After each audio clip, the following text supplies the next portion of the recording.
si la religion nous fait séparer de la gloire de Dieu, à quoi la religion nous fait attacher?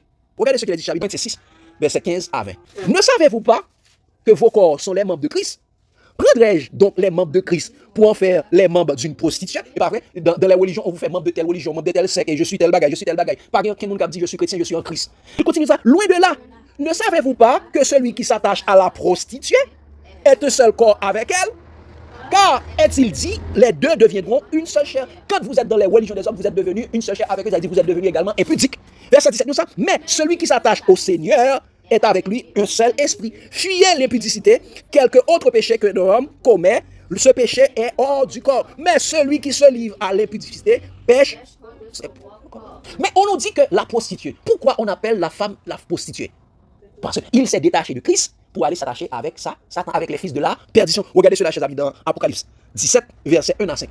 Puis, un des 7 anges qui tenait les 7 coupes vint et m'adressa la parole en disant, viens, je te montrerai le jugement de la grande prostituée. Qui ça? La grande prostituée qui est assise sur les grandes eaux. C'est avec elle que les rois de la terre, les grands dirigeants, les rois de la terre se sont livrés à l'impudicité, et c'est du vin de son impudicité que les habitants de la terre se sont enivrés. Il me transporta en esprit dans un désert, et je vis une femme assise sur une bête écarlate, pleine de noms de blasphème, ayant 7 têtes et 10 cornes. C'est qui ça? Où ça la femme est allée assise sur la bête. Et quelle est la bête? C'est la bête qui est le fils de la perdition. La bête que Satan a donné sa puissance, son trône et une grande autorité.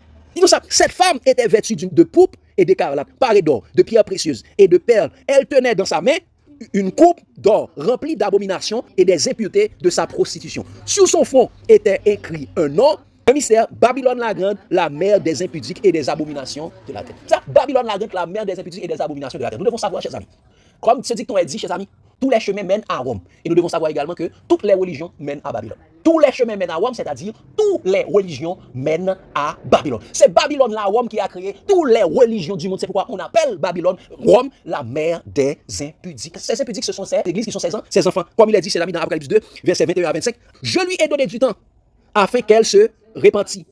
Et elle ne veut pas se repentir de son impudicité.